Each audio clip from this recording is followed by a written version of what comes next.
गुजारिश ये है, इतनी शदीद गर्मी आती है, बारिशें आती हैं, इतना शदीद हब्स हो जाता है, अच्छा मौसम आता है, हवाएं चलती हैं, अभी भी बहुत अच्छी हवा चल रही है। गुजारिश ये है कि ये सारा सिस्टम हमारे बस में नहीं है। तो इसका मतलब हुआ कि we are under the subjugation, environment की सब्जुगेशन है हमारे ऊपर, हम तो तसल्लुत में है ना। मैं कराची बैठा हुआ था समुंदर किनारे, और हवाएं चल रही थीं और मैं समुंदर के ऊपर देख रहा था, तो बादल बन के पंजाब की तरफ दौड़ते जा रहे थे और बादलों की हाइट कुछ ज़्यादा नहीं थी। समुंदर के ऊपर सूरज, सूरज उसे कहते हैं जिसको 100 राज्य होते हैं, यानी जिसको किसी की परवाह नहीं होती। सूरज बेनियाज है हमारे से, उसको हमसे कुछ नहीं चाहिए, वो हमें सब कुछ दे। तो सूरज से मुराद है 100 राज्य।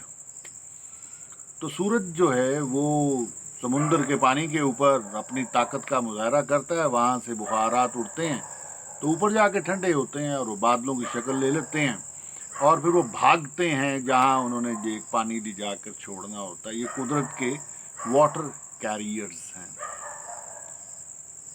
तो अगर हम एक टाइनी पार्ट हैं, तो इतने बड़े सिस्टम के अंदर रह रहे हैं, और हम कभी भी सर्दी को उसके मुकाम से पीछे नहीं कर सकते। सर्दी को, गर्मी को, बहार को, बारिश को, हबस को। और आप ये देखें कि ये इतने चरिंद परिंद जो हैं, ये कैसे गर्मियों में कैसे डाई डाउन होते हैं, और फिर बहार में कैसे ये स्प्रिंग करते हैं, खिलते हैं।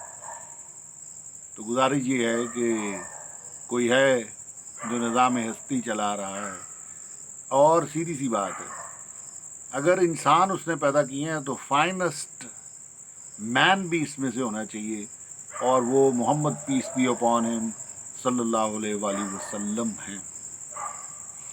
और सारी स्पीशीज़ में से इंसान को लिखने पढ़ने का जो अता है वो हुई है, तो फिर एक किताब भी होनी चाहिए।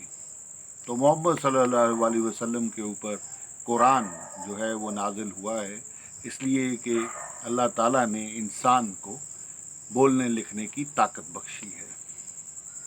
तो इंसान का पर्पस यहाँ पर जो आना है वो खाना पीना और दूसरे काम जो करना है वो तो मामूली से काम है। असल उसका मकसद ये है कि वो अपने आप को डिफ़ाइन करे, वो देखे कि वो कहाँ से आया है, उसने कहाँ जाना है, और अपने साथ क्या लेके जाना है। सोच विचार की दुनिया है ये। तो सब्र और शुक्र करने वालों के लिए निशानियाँ हैं, निशानियाँ हैं। Thank you very much.